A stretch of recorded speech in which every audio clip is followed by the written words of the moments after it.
Alright, we're going to make a video to show how to use the joysticks and to get started on Tactical Assault VR. As you see, just in our little small area, so obviously you want to set your perimeter up. This is much smaller. This is just the back room here. We're going to create a new boundary. Create a new boundary. On the Quest 3, it gives you a recommended boundary. What we want to do is we want to go and choose our own boundary. We're going to hit room scale unless we're sitting down. And you see how it didn't really level it? We're going to take the joysticks and just go down to the floor, touch it. Once you do that, we're good to go. Go to confirm. Just like that. Kind of like the PSVR 4 or the Quest 2 easily. We hit confirm. And now we have our virtual environment. If we try to go to the right, you'll see it'll stop us. Go to the left here, it'll stop us, and we'll actually hit a wall here. Not now. Alright, so this is Tactical Assault. In Tactical Assault, you start off like this right here. Your hands are here. There's just joysticks. Your outfit, of course. You'll notice you look like you're kind of squatted. You're going to adjust your height a little bit. I'll show you how to do that. So we're going to hit start. Once we're in the game, you can tell here. Let me turn this fan down. So this is our main layout here. So what you want to do is let's go ahead and hit avatar customization. This is the avatar. I would say we want to change our outfit. We just hit here and you'll see the outfit changes. Change your plate carrier style. Just like that right there. Shirt, etc. Now, you can change your vest angle. If you look down, you see our vest. If you do that, changes your actual angle of your vest. You kind of have to mess with that to get it the way you want it. And you have your rotational stiffness, and then you can reset your vest and reset it all. Now, before we get into that, you go ahead and hit your face. You can do uncovered, covered, etc. Run through all your just customizations of your avatar. Now to your right, you see auto calibrate height. If you click this, it's going to auto calibrate your height. Just kind of stick your arms out here, stand up erect or straight. Auto calibrate your height. You'll notice you're still kind of tilted. Obviously, that's for your tactical movement. Now you can reset avatar height and do it manually and just kind of tippy toe up to get your height a little bit higher. So if I do this and stand on my tippy toes the whole time, or have the headset held above my head, you'll notice the height is adjusted a little bit different. Now, if I want to go and make my character look like he's standing, just go ahead and drop down some, just like this. So I'm a little squatted here, and then I stand up, and now my character looks like he's standing more. So that works. And if I get more crouched, etc.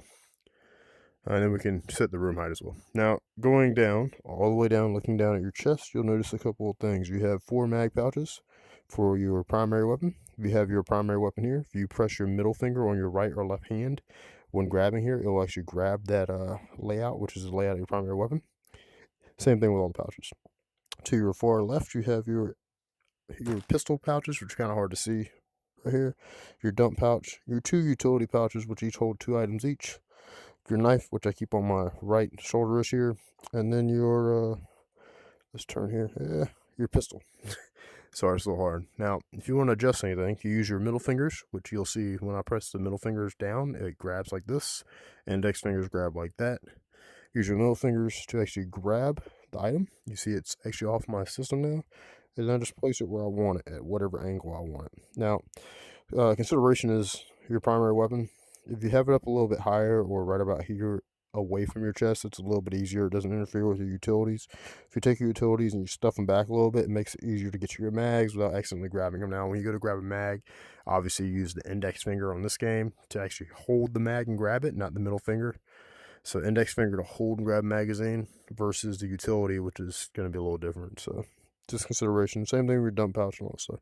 So that's your basic setup of your character and his vest. So we're going to go ahead and go to save, and we can go to weapon loadout. Now your weapon loadout, this is my basic weapon loadout here. I usually run a Mark 18 or a Colt M4 is what I use when I was serving, so it's kind of just basic layout. The M4 platform, simple to me, or I use an LMG because I just like to put a lot of fire in one location. This is just kind of gives you a way to load stuff out before you load into the game. When you load in the game, you have the same layout. It's just going to look more tactical in this kind of square layout. We'll jump to that real quick to show you how that looks. And then you have your settings, obviously, which are your main settings. Shouldn't have to mess with anything in here unless you really jack something up. So let's go to multiplayer. We'll do we'll set up here. Actually, let me go back and show you that. So if we jump into the game, when you start the game, it's probably going to have you go through a tutorial. You can also hit single player if it doesn't, and then you can go to training. That's the best way to start out, and then you can do some other options here. If you have a friend that's playing and he's trying to get you through it quickly, you can just go to multiplayer and then join the game. PvP, obviously, direct contact, and then that's training lobby if you want to train with 6 other people. I don't have that many people to train with. I usually just go to contact, connect direct to action. When you're in here, this lobby loading screen is not the best. You'll see something pop up and it'll almost immediately go away, so you have to click on it. I usually hit random room or just create my own room and do my basic whatever setup I want. Now, if you want to just do some training or have somebody specific, just hit private room here, and then type in a 6-digit code, whatever you want. It'll tell you if it's taken or not. And you can do as many players as you want and create the room. Now, when you do this, make sure you do private, and then the person you're trying to have join has to have that 4-digit code there. So we're in our own private room. Nobody can join. I'm the only one that can start it. What I'm going to do is I'm going to run down here, and we're going to go to the room randomizer.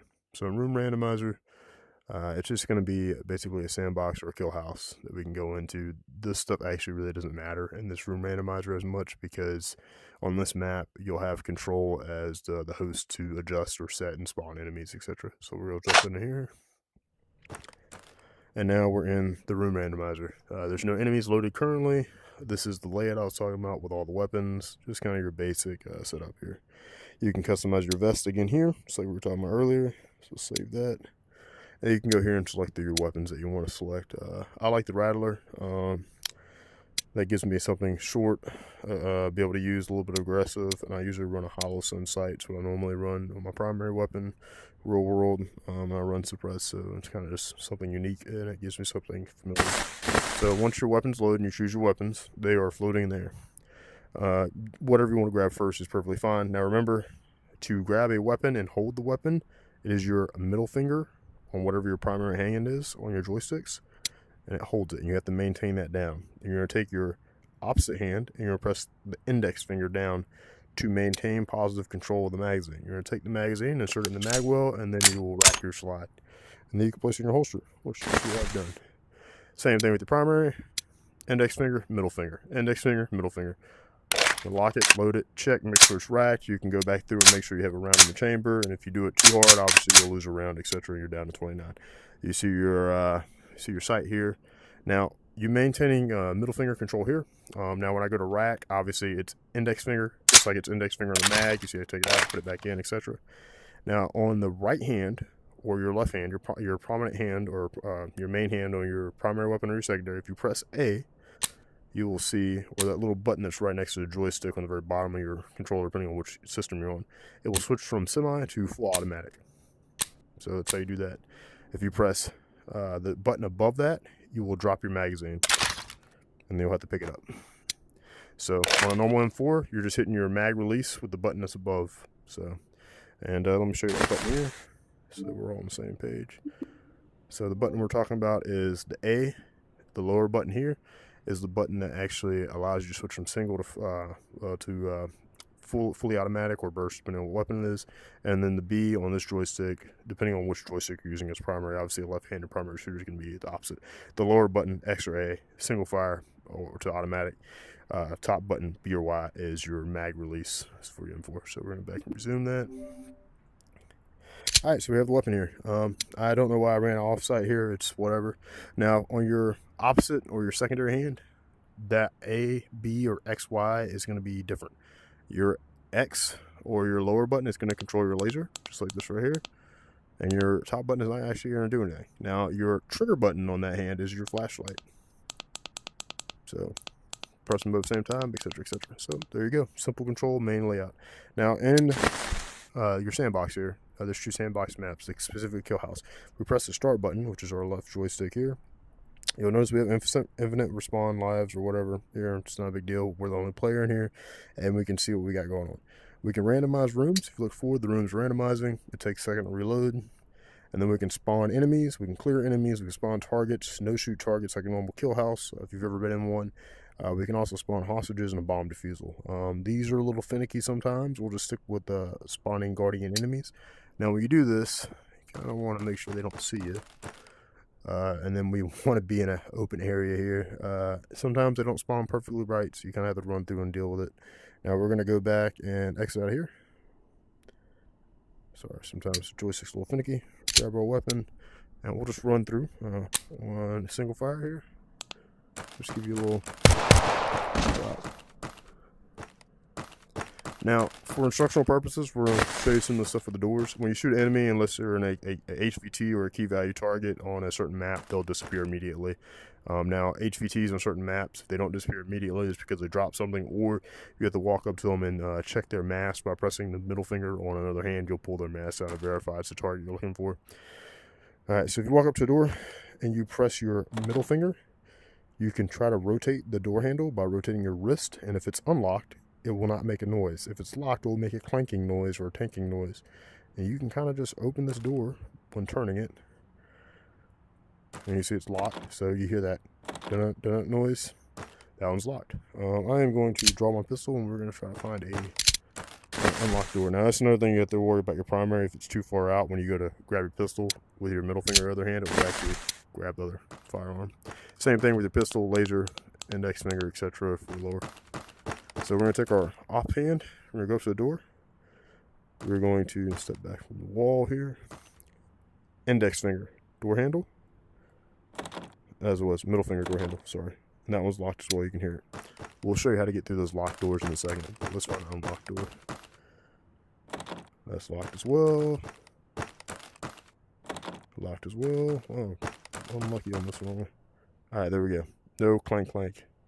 We're going to slowly turn it, and we'll slowly open the door. And if we look through here, we can start to clear the room without going the whole way into the room. Just like that.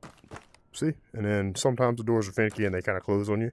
If they don't, you know, if you want to close it, you kind of just walk into it and it closes the door. Alright, so we're going to take our pistol, put it down. Now, you look down at your vest, you'll notice you have some utilities. There's different types of utilities in this game. You have your knife, which I keep on my shoulder here. Just drops, whatever. You have your different utilities that you load out with. These are changeable utilities versus other ones. Now, I have shape charges for breaching doors, as well as on my back, a shotgun. For the shotgun, to pump the shotgun, you use your middle finger to grasp it, and then you use your index finger. At the same time, you rack your opposite controller towards your other controller, and then pump it forward. That's how you load around. So in this game, you can breach doors multiple ways. You can either shoot the door handle if you are on the opposite opening side of the door, or if you're on the inward side of the door, you shoot your hinges just like you would normally. So we're going to blow our hinges, clear the room, nothing. So that is how you clear with a shotgun. And you see these doors are inward facing, so we won't be able to demonstrate on there if we're shooting a handle. This one is not. Now I recommend shooting a handle. Get your buddy on the other side like you're about to clear the room. Just take the gun out and you can shoot, and anybody on the other side of the room is not going to see you. Now if the door handle is on the opposite side, just middle finger other side, and then rotate to the other side and clear it the same way, etc. So we're going to go here, and we are going to clear this door. And then clear the room, just like that. That's back on our back. Now, for shape charges. So if you want to use a shape charge, let's go back outside and do one of the main rooms here. Door open. So, let's say we want to breach that front door that was over here that we couldn't get through earlier because it was locked.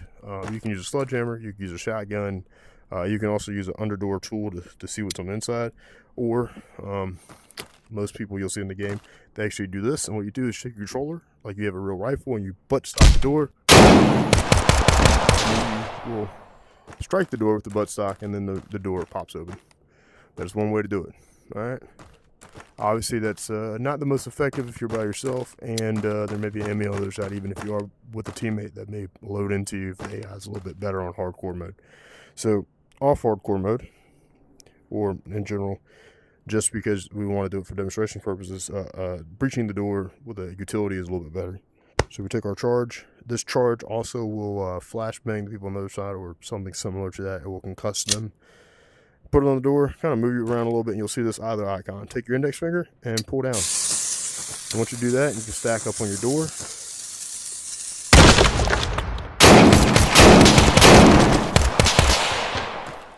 And clear the rest of the room here.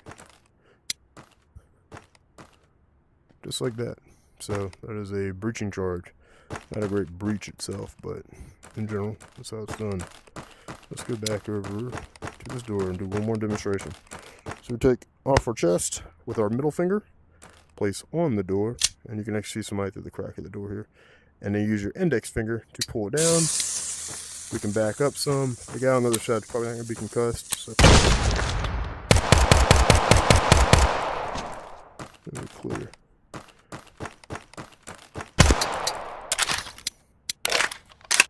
Alright, simple. There's your demonstration. Alright, thanks for joining.